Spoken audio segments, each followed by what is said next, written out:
4:07 in the afternoon. Must be time for Meet Me at the Diner. That's right, and this afternoon we are here with Ginny Deerin. She is running for SOS, Save Our State. No, Secretary of State. There you go. How you doing today, Ginny? I am doing great in Greenwood. That's right. So, where do you live?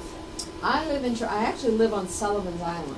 Oh, nice. But for those people who aren't familiar with Sullivan's Island, Charleston. That's great. So, did you make the trip up here today? I did. This is my first stop. First stop. Mm-hmm. Wow. Well, you know, you have had quite a history. You've done quite a lot of interesting things in your life. What? First off, though, I want to ask you, what has made you decide to run for Secretary of State? I mean, that's an office that nobody really thinks about. Exactly. Nobody. I'm finding as I travel around the state, nobody thinks about it. The reason I'm running for Secretary of State, the reason I'm running is because I have been working for the last couple of years. I'm a co-founder of an organization called Project XX.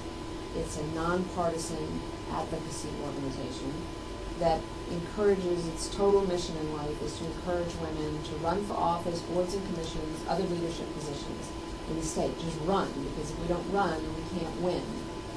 And we need more women. I'm a believer that a more representative government is a better government. And so I've been traveling around the state for a few years, suggesting that every other woman run, and I woke up about 9 months ago and I thought, you know, I should walk the talk, I should run for office, and Secretary of State is a really great fit for me. Why is it a great fit for you? It's a good fit because a few reasons. One, I am and have been a customer of the office for 40 years. As a small business person, as a nonprofit leader, a professional fundraiser, and most recently a researcher trying to get information about boards and commissions. So I've seen its inefficiencies, and when you can see them, you can fix them. So that's really the biggest reason why I'm a fit. I do have 10 years in the private sector as a marketing person, so I know how to communicate things well, and that's a big part of the office. How do you start a business? How do you start a nonprofit? The more clear you can be about that, the better job you do, so that makes me a good fit. And I am a nonprofit leader, a successful one. The nonprofit I founded, Wings for Kids, has been named as one of the best managed nonprofits in the state. It's gotten enormous national recognition. And so I've been successful in that sector, and that's a large part of the regulatory work in the Secretary of State's office. And because I know it so well, I can identify the regulations that are either too cumbersome or simply shouldn't be in existence, in my opinion, and eliminate those. So those are all a lot of reasons why I think this is a position that is a good fit for me. Yeah, but it sounds like you were having such a great life. I know. Why put yourself in this position and put yourself through all this hell to become this Secretary of State? Well, that's a very good question. Most of my friends say, you know, Ginny, you've been involved with so many important things. It really, you know, changed people's lives. And, you know, you're not going to change the world being Secretary of State. It's an administrative office. And that's true. But it would be fun to fix a part of state government that's broken. I am really a good manager. I like to fix things. And it reminds me very much I got a position right here with Sharp Facets there in the radio station. Maybe you want to come on board here. Okay. I can take this place and whip it into shape. Okay. Exactly. But I just find it amazing. And, you know, I think that's one of the reasons that women sometimes stand back from getting involved in public office, because number one, they're involved in so many things, particularly when it comes to kids and family and whatnot, that it's hard to say this would be a good thing to do. Yes, it's like having babies. There never seems to be a good time. Right. You know, there's always a reason not to. So that does get in the way. One of the things that I think women do, they obviously become involved in lots of different activities in their communities. And one of the things that I would talk with women about when I was promoting women running for Project XX is that, you know, if you're really interested in education and you added up the hours that you spend as the head of the PTA, as the room mother, as the whatever, if you added all those things up, You could run for the school board and be a school board member, not taking any more time and having enormous impact, because you'd be sitting at the table where policies are made that really, have an impact on public education. So you're right, women are usually, doing a lot of things, but I'm trying to convince women at the right time in their life or whatever that they should consider stepping out into a position of greater leadership, sort of bring their work together. Sure. Well, we talk about women in business, and more women are in business, and particularly in this economic climate that we've been through, a lot more women have had to step up and step out maybe of their comfort zone and take that higher profile job just because it was needed for the family. Yeah, exactly. It's interesting. It's we are, South Carolina is at the bottom of a lot of lists, but one of the lists that we're at the top of, I think we're number 6 in.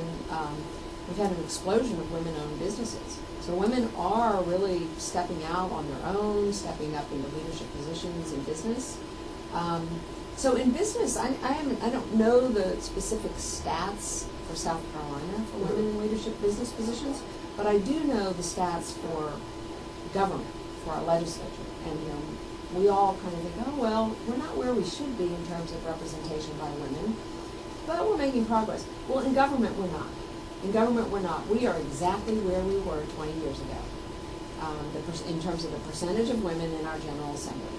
So we're not making a lot of progress in government, and that's where a lot of important things happen in the House and in the Senate, and we're trying to encourage more women to run, because that is part of the problem. You cannot win if you don't run. Yeah, that's like, you can't, you don't have an opportunity to win in a raffle. You don't have an opportunity to win in a giveaway. You don't have an opportunity if you don't put your name in the hat. Exactly. So those are the things that are so important today. But why did you call it Project XX? Well, that's a good question, and I have to laugh at myself. I co-founded it with a woman whose name is Nikki Harden, and she's the founder of a publication called Skirt. Oh, I know Skirt. Sure. Yeah, Skirt's great. Yeah. And, Nikki would describe herself as a real raving feminist. Right. And so we were working together, we were trying to come up with a name. Mm-hmm. So she emailed me and she said, what do you think about Project XX? And I said, well, I don't know, do you want me to fill in, what? And she picked up the phone and she called me and she said, Ginny, I cannot believe you're at XX, you get it? Double X chromosomes? Right. I said, no, I didn't get that. Anyway, so I wondered if that's what we were going with that. Yeah. That is the name of it, and now I know why it's called Project Double X. Okay, all right. Well, we are here with Ginny Deerin. If you have a question or a comment, give us a call. Ginny is a Democrat, but she's been endorsed by Club for Growth. I'm going to say that again, and then we're going to go to a break. She's a Democrat, but she's been endorsed by Project Club for Growth. So don't you go away. Come back in just a second. If you got a question, give us a call, 229-7984. Oh, that's right. So we're right back here. Sharp Passes going. I think everybody should know. We all know Chris Traynor here, and Chris Traynor interviewed you for the Free Times talking about how the Club for Growth endorses a Democrat. Right. First time ever. First time ever. Making history. That's right. That's huge. It is huge. Across the whole It feels United so States, good. I right? mean, I just can't tell you how good it feels. Yeah. Yeah, I mean, it's an example of what I think we're all longing for generally, but particularly right now, that people come together when it makes sense to get good things done for our We sure community. haven't seen that in Congress up there, have No, we? we haven't. So that's what I mean. People are really, really longing for that. So I think that the reaction that this endorsement has triggered is one of optimism from people, from my Republican friends and my Democrat. I mean, both of them, it turned their heads. Sure. On both sides. Democrats were like, what? Republicans were, what? Yeah. And, but after, The dust the settles. 30 seconds of the what, they're like, well, this is good. This is good that the Club for Growth is looking beyond, because the Club for Growth, it does talk about, we are about policies, not party. Now, their policies usually jive with align with Republicans, which is why they endorse Republicans up until now. Sure.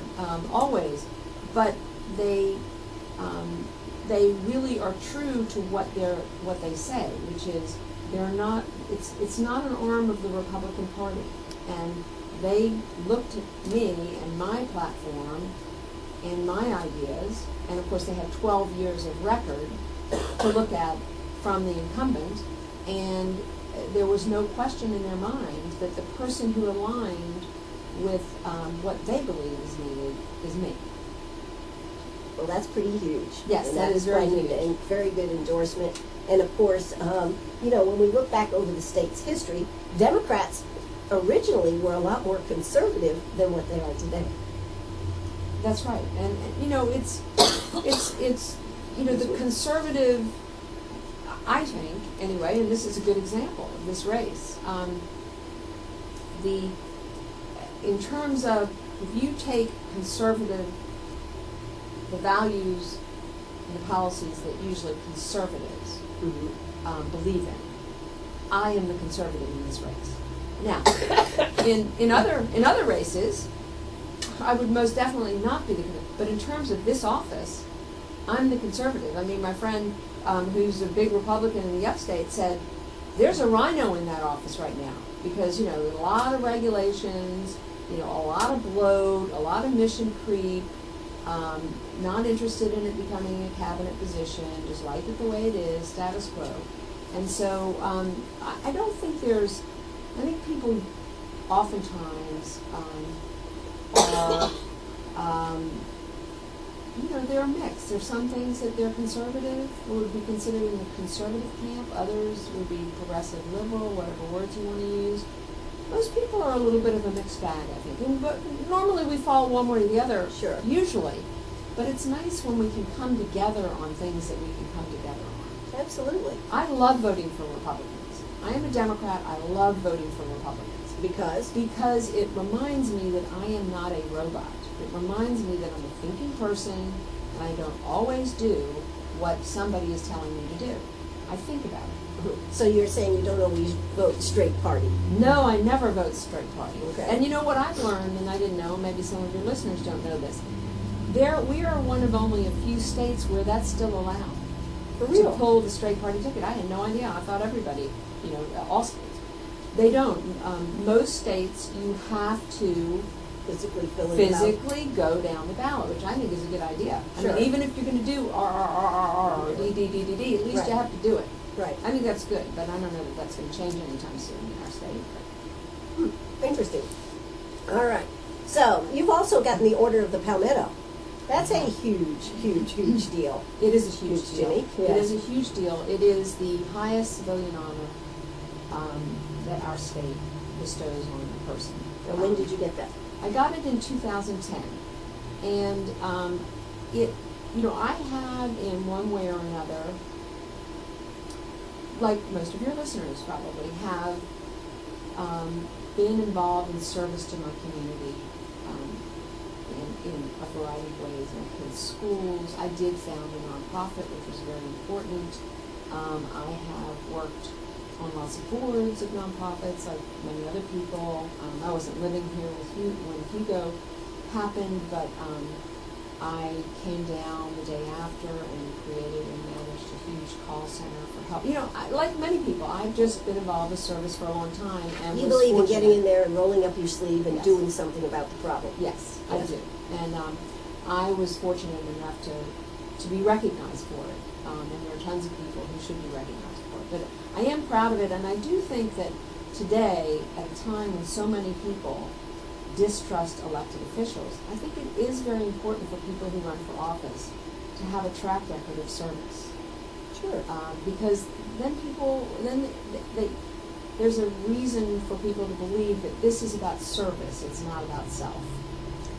Which brings up another question. Have you ever run for public office before? I never have. See, I knew it. I never have, and you know what? People love that. They love that? They love that. People, there are many people just think that people stay in there. They don't think it, they do. Right. They stay in there too long. Right. They stay in for just, more than forever. And well, the perks are pretty good. You gotta admit, yes, they are very good. And so people, I have found they like me and my candidates for a lot of reasons, but one of the big ones is you've never run for office. I love that. Yeah. You know, fresh ideas, fresh perspective. We need That's that. good. We need that. And you know, when we look at beyond the state, but in what we've seen in Congress and the Senate and everything, and the races and how some of them have been turned upside down. The one for the speaker, not the Speaker of the House, the what's his name in Virginia, that got right. Eric Cantor. Cantor. I Whoa, mean, look what a at surprise that was. Exactly. And that was because basically I think he wasn't listening to what the voters wanted. Right. And they've taken somebody who has no experience and put him up there to run against. Right. He totally forgot who he works for. Exactly. And I just think that is, to me, you know, for example, my opponent is basically not running. I find that disrespectful to voters. If I'm fortunate enough to become Secretary of State, now I think I'll only do it for 4 years because I'm going to be working very hard. Because you're going to get this job done and move out, right? Right. Have the position become a cabinet position, and 4 years from now, I'm 64. I'll be ready to go be with my grandkids and do other things. But I do think that it's important for people to have the respect for voters that every 4 years that they go out and say, how am I doing? Do you think I'm doing a good job? These are my ideas for the next campaign. Sure. And I find that, and also debating, this whole thing where people are not debating, I think voters deserve to hear from their elected folks, even if, you know what, they do think they don't need to work for it, that they're going to win no matter what. I mean, it's hard. In my case, I'm going up against a 12-year incumbent who is a Republican. Now, most people are not putting their money on me. Right. Although I have become sort of a race to watch. Well, because basically South Carolina has become very boring. I thought this race was going to be exciting. Yeah, well, I hope the it will governor's be. race Yeah, was right, going to be a big one. And, some of right. these other races were going to be exciting, but so far it's been a ho-hum.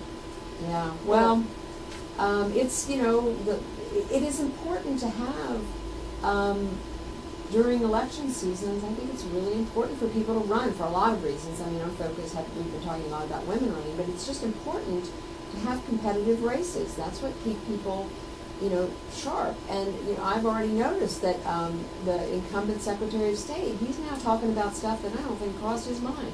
Why is he talking about it? Because I'm talking about it. That's good, no matter what happens on November 4th. Sure. It's a really good thing. Absolutely. And, that's why it's good to shake things up every once in a while, Yes, isn't it? It is good to shake. It is good to shake things up. So as we're sitting here this afternoon, we're going to talk some more with Ginny Deerin about her life, what she's done, what she sees futuristically for the state. I understand you've also been endorsed by Joe Riley. I have been, who, in my view, is one of the great public servants our state has seen. Unfortunately, this is his last term. Yeah.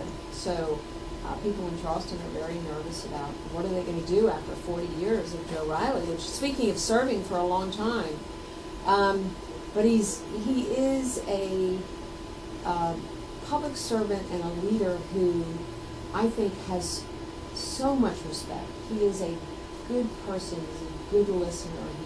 He works hard. He's so honest. He still lives in the same house. He's just he's just a good person who is very smart and he endorsed you. And he endorsed me, which of course makes him just spectacular. All right. Hey, let's hear South Carolina news and a word from our sponsors, and we'll be right back. Are you a pirate or a pack rat? Do you have a vacation of a lifetime sitting in the attic? Or a college tuition hung on a wall? Or is a fabulous retirement hidden in your jewelry box? Bring those items to Sharp Facets Gallery. We can establish value and buy from you or sell for you. And so ends another chapter at Sharp Facets Gallery, 72 Bypass, and on the web, sharpfacets.com. Oh, that's right. We're right here, Sharp Facets Gallery. I'm Ann Eller, and I am here with Ginny Deerin. We are having a good time. She is running for Secretary of State. And she just told me she had a $100 cap on her donations. How are you doing that now, Ginny? Being a fundraiser as you are, you should be able to raise lots of money and spend lots of money on this race.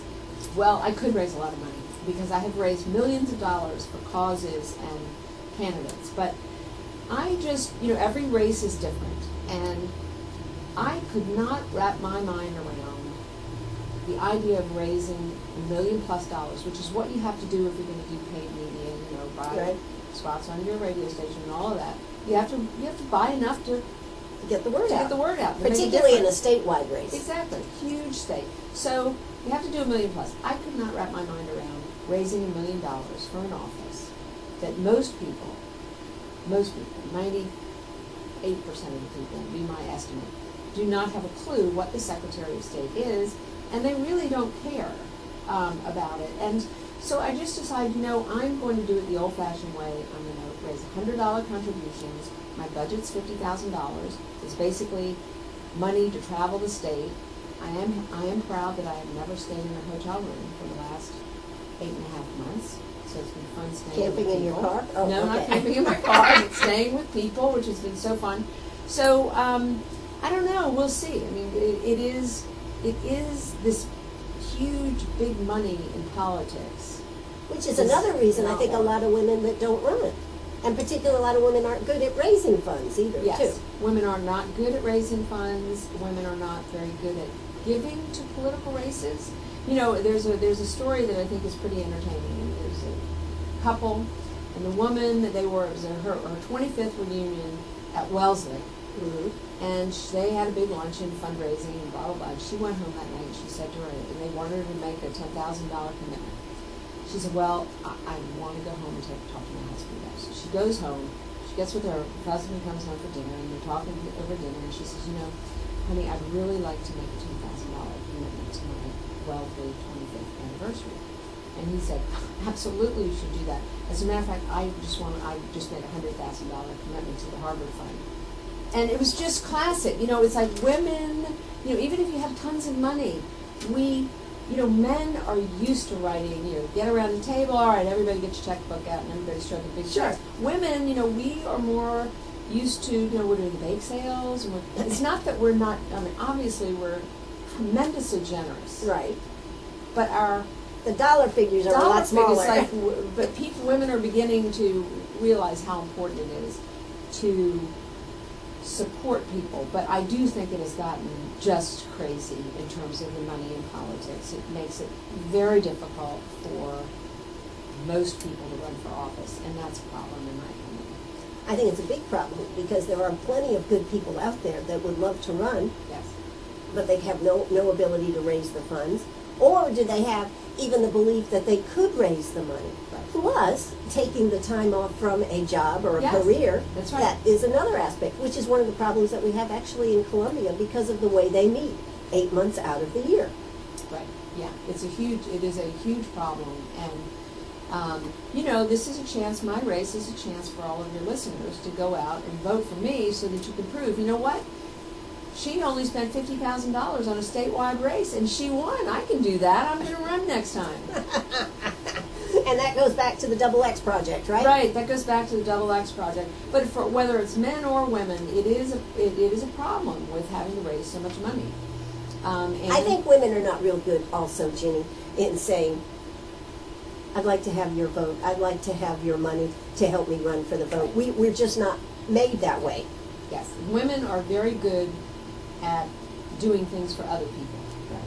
They're not particularly, we need practice. And if they are that way, they get scorned big time for being into themselves. Right. Yeah, there you go. That's the other side of it. Right. Yeah. Into themselves, or the old, I don't like your tone. Right, exactly. Well, if you were a guy and you said the exact same thing with the exact same inflection, it'd be fine. You'd be a leader. That's you say right. the woman saying it, it's like, oh, I don't like your tone. Use a different tone. That's right. Yes. We all know. We've all experienced. We've all experienced. Anybody that. that's been in business has experienced that for sure. For Right. sure. All right. So one of the other things that you want to do with the Secretary of State's office, you want to have a notary program where it's a video. Yes. What a concept. What a concept. seems just so simple, doesn't it? Yes. It is the way we learn today. You know, I believe that the services of the Secretary of State's office should be fashioned for the way we live and learn today, and the way we do business today. And Now, we how all do they do it right now? How do Right they do it now, right what they do is they have 8 workshops across Okay. the state. And, you know, that costs, I've done calculation. My opponent says, I don't know where she comes up with those numbers. Well, I came up with the numbers just like everybody does. I took a piece of paper and I said, all right, well, this is how much staff time it would take, and that's how much it costs, and mileage to get there, and whatever. Sure. And it costs about $33,000. Well, in the big scheme of the government budget, that's not a huge amount of money. But what I would do is create a really great library of video tutorials, and that way, not only would you spend less money, this is where the concept, where I'm saying, oh, I'm going to cut the budget and improve customer service. You would cut the budget, you'd spend less money, and who wouldn't prefer to stay either in your office or at home, fold your laundry, watch it on your phone, watch it on your computer, go to the library and watch it at your own schedule, as opposed to getting a babysitter, driving to the community college, going to the thing, having somebody read the PowerPoint slide to you, which we've all been in those Right. workshops. Pretty boring. Yeah, and you know, drive back home, blah, blah, blah. Who wants to waste all that time? So it's a waste of people's time, it's a waste of tax dollars. I did, just for fun, just as an example, I produced a 4-minute video on how to apply to be a notary. And I did it, and so I had this press conference, and I said, all right, well, here you are, here's the building where they're going to have one of the workshops. Would you rather do this, or would you rather do this? This costs $250. These workshops cost, you know, $33,000. Sure. So that's just an example, but it really is about coming from the perspective of, wow, what's the best way we could get this learning out there? Because it's very basic learning. You can Sure. imagine how to be a notary. I mean, how, you know, it's important, Sure. but it's not, you don't have to have a discussion with a faculty member. Right. You know, actually, it's Pretty better. cut and dry, right? Exactly. So that's just an example of, one example of how I would cut the budget and improve customer service. Okay.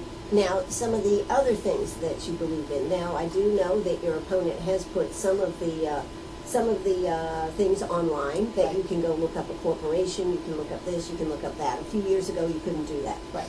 What else are you thinking, Ginny? Well, I'm thinking that it would be right now, it depends on how you count the numbers. I say out of the 139 things you can do, 4 can you complete online. Well, my opponent counts the things that you can do online on something called SC Boss, which is actually part of the Department of Revenue. His office is one of 12 agencies. So, okay, fine, go ahead and count those. No matter how you look at it, it's the very small portion of the things that you do online. So to me, all of that should be online, and it shouldn't take 12 years to take care of it. But let me give you another example of something that I think shows my kind of thinking.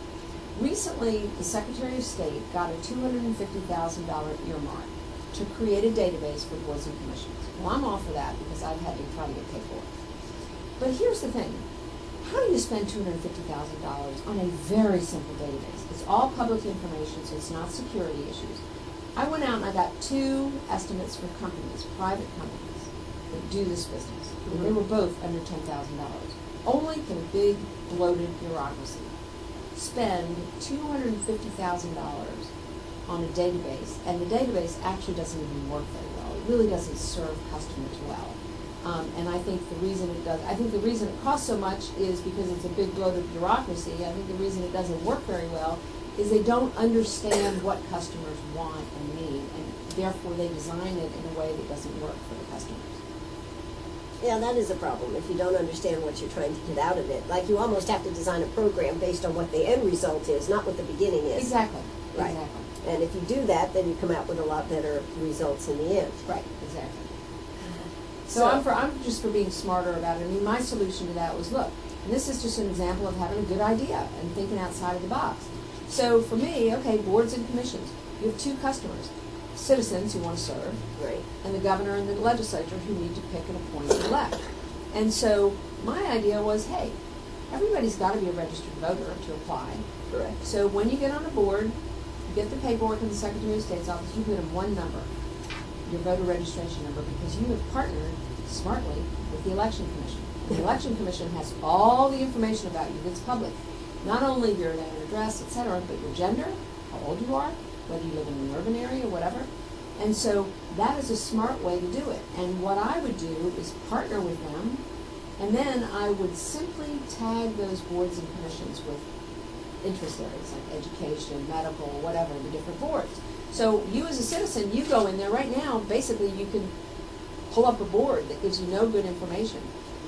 The way I would do it, A, it would be much easier, therefore cheaper, because you're partnering with somebody who's already doing the data entry stuff. But also, you go in and you say, okay, my name's Ginny Deerin. I put in my address. I'm interested in education and animals. Click those buttons, boom, up pops a list of vacancies that relate to what you're interested in and where you live. Because a lot of the board seats, are linked to where you live, as opposed to, like right now, it comes up and says, oh, well, this seat is for people in the 9th Judicial District. Well, who knows what the 9th Judicial... There you go. You know what I that's mean? right, yeah. It's not it's not set up in a way that's efficient and that works for customers. And on the other end, in terms of the picking, I know that Governor Haley and the legislature would love it because one of the things that's in the law, there are two things. One, you have to get a qualified person, well, duh.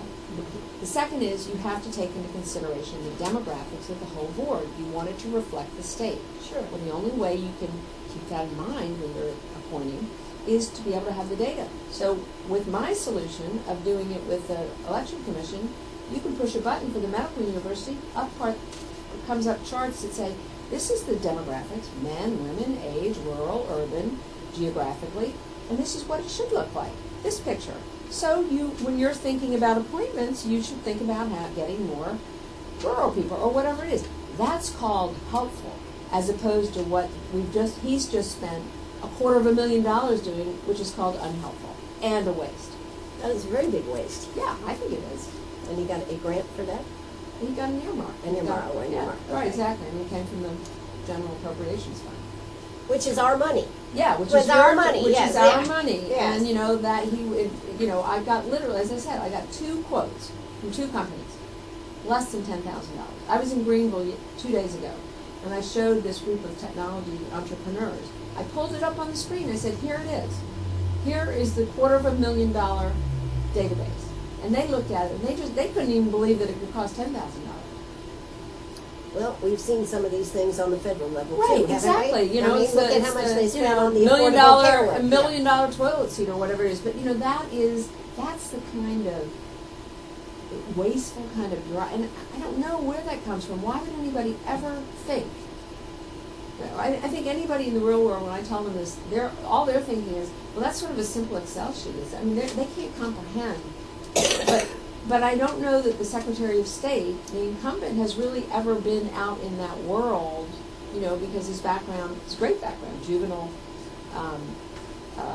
person working in the juvenile courts, a clerk of court, but never really, he's been in government.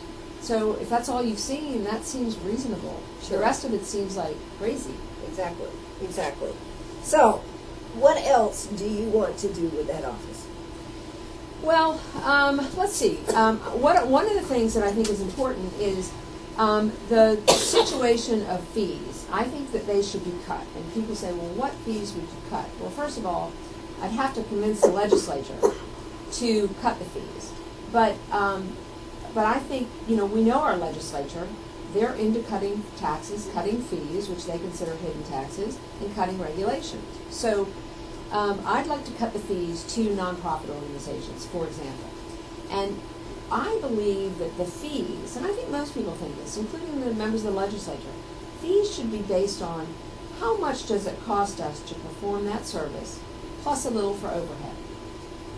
And that's the basis upon which certain fees should be charged. And if you do it on that basis, we're charging nonprofits twice as much as we should. It doesn't cost much to provide the services that they're providing, basically taking in their paperwork. And the incumbent Secretary of State brags about the ROI of the office, which if you're not into finance, you might not know that, return on investment. Sure. Money making.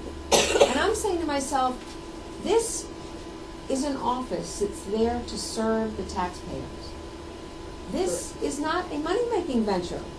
You shouldn't, because what happens is his budget is $2.4 million, and he brings in about $2.5 million. So that excess, the ROI, just goes into the general fund to be used for whatever. In my view, that's not the way it should work. We need more money in the general fund, fine, make the case to do that. Sure. Don't be charging fees that are more than they should be charged.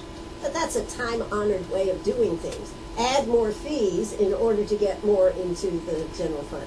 Well, Whether it's boat taxes, right, car right, taxes, right, whatever right. they are. Well, yes. I will be fighting hard to reduce fees because I think it is wrong. I think it's wrong-headed to just push money into the general fund. I think if you want some more money in the general fund for something specific, you need to go make the case for that, not to come in the back door with excess fees. Okay. Now, you also are for the Secretary of State's office being as part of the cabinet under Yes. the administrative. Tell us why on that. Well, because right now, first of all, our state has 8 constitutional officers, and we have more than most states. I'm all for balance of power, for sure. But I do think we have too many constitutional officers. And to me, and one of them, the Adjutant General, is on the ballot in November. Yes, he is. To make that a cabinet position. Correct. Secretary of State, in my mind, should be the next one. It is paperwork. It's literally, think of, Dolly Parton in the secretary in an office. It's not a diplomat. It's just paperwork. I just think, why in the world would we elect someone who basically accepts and organizes paperwork? Sure. So I think it should be a cabinet position, and in doing so, it's accountable to someone. The problem now is the Secretary of State's office is accountable to no one except the voters every 4 years. But since the voters don't know or care about what the Secretary of State does, they're really not accountable because nobody is voting. They're just, And nobody is looking it over saying, this is not right or this is wrong. Exactly. So it's just this little bloated bureaucracy over here on the side that just keeps growing and existing and not having to perform. Based on doing a better and better and better and better and better job. And it's interesting because that's the way it is with most Secretaries of State's offices. And guess what? That makes the bar very low. One of the things a smart person does is say, oh, I'm going to go out and copy what, some of the great stuff being done at other Secretaries of State. Well, as I studied them, we're not unusual. It is, and I think it's because the Secretary of State's offices are just over there kind of on the sidelines, nobody paying attention. And when that happens, it's just sort of like apathy. Just to bring that down to on a local race, two of the races we had here recently, clerk of court, I think that should be a hired position. I find it hard to believe that we should run this as a political office. Right. And exactly. Why? That makes just zero sense. And It actually, doesn't. Mark Hammond was clerk of court, my opponent, Yes. in Spartanburg, Yes. and it was It's an elected office. But I mean, I don't Why? understand that. Yeah, it makes no sense. I also think the coroner is an elected office. Why? Why? I mean, Why? I don't understand these things. I mean, I have to say, I have not given a lot of thought to the coroner's race, but your point being, why wouldn't you just have the most hire qualified.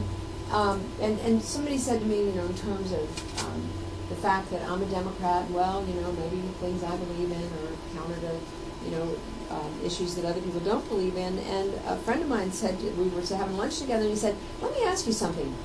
Do you think about these issues when you hire your accountant or your lawyer? These are just, it's an administrative position. It has Exactly. nothing to do with, how do you feel about private school vouchers or what, It Right. has nothing to do with that. The person should be hired, you just Should be do it, qualified it's a business. to do the job. Exactly. Right. Yeah, exactly. And what happens is they get elected and then they just get reelected and reelected and reelected because Nobody goes up against them because it's their job and and that's what happens. right. And that's how you become the DMV. This is your standards are so low. You're not stretching to be the best because there's no reason to. You're just pushing existing. Right. And, Whereas if it was a job and you were being accountable to a boss, right, you would want to do the best job in order to keep your job. exactly. Yeah. When people start screaming that it's taken them, they've been waiting for their corporate papers for 6 weeks. But somebody's going to be taking action because that's feedback a reflection that on they're getting. them. Yeah, exactly. And that is, I had one corporate lawyer in Columbia was telling me about this big corporate deal he was working on, And it was, one of those deals where it was going to happen on a particular day. They didn't know Right. when, so they had it all lined up. And it required him to set up 11 different little LLC corporations. Okay. He had all his paperwork, all Right. the checks, Right. all stacked up, each 11 stacked. The day came, he got the call, he sends his paralegal down to the Secretary of State's office. She comes back crying. She says, they would only give me 3. And he said, what do you mean? And he said, well, they have a rule that they won't set up more than 3 per person, and they consider a law firm a person, so we can only do 3 a day. And the whole deal, Fell the apart? whole deal fell apart. And it was a multi-state deal, and all the other states were just like, the whole deal fell apart because of some silly little rule in the Secretary of State's office. Wow. That's We'll scary. change that. Yeah, okay. All right. Well, we are here talking with Ginny Deerin. She is running for Secretary of State. Save our state, SOS. Okay, well, whatever. Save our ship. There you go. Oh, all right. Mm-hmm. And Ginny, I'll now give you just a couple of minutes here to tell us why you should be. We've talked a lot about it, but now I want you to summarize it. Well, I think I would really ask people to consider when they're casting their vote, and I ask them very sincerely for their consideration, that they choose me because they want their state government to perform and serve them well in the services that they provide. And I think that choosing me says I have high expectations of my government. Choosing me means that they value fresh ideas and fresh people. I think choosing me, they choose someone who is going to be working very, very hard every day in the office in Columbia. I will move to Columbia. I won't be commuting for, a few days a week, part-time kind of a job. I will really work hard, and I hope that folks will choose me because I'm knowledgeable and experienced in ways that the person needs to be, and I am someone who has a track record of real service, and I seek this office to continue serving the citizens of our state. And I hope that people will check me out and consider voting for me on November 4th. How do they check you out? Well, they can check me out by going to my website, Okay. or just Googling my name. I am so out there, which I'm proud of. I'm very out there. I'm traveling. I'm making lots of statements. I have lots of press releases, lots of statements, lots of plans. So if you just put Ginny Deerin, like Ginny like a gin and tonic, Deerin like a deer in the headlights, for Secretary of State, you will find me. But my website is Ginny4, the number 4, SOS. And I will, since we're on the gin and tonic subject, just to This is, emphasize. hold on one second. Yeah. This is WCRS right here in Greenwood. Okay, go ahead. Oh, I just want to say about while we're talking about Gin and gin and tonic. tonics, yeah, just as an indication of how committed I am, I announced in February, and at that time I said I am not going to have a drink of alcohol until I win. Okay. So it's been a long time. So victory You're gonna have a party. dry spell. I am going to have a heck of a victory party on November 4th. I'm looking forward to it for many reasons. Absolutely. Well, Ginny Deerin, I certainly wish you well on your journey here. You certainly have a lot of good ideas, Thank you. and we really appreciate you stopping by this afternoon and taking the time to talk to us. Well, thank you. I love Greenwood, and I'm happy to be here. Okay. Well, thank you so much. This is WCRS right here in Greenwood. Political page is being set up as we speak, so we'll be able to check out all our candidates. Next week starts a big week for Politico, so you just keep checking out WCRS 1450am.net. That's going to do it for us. Bye-bye, everybody.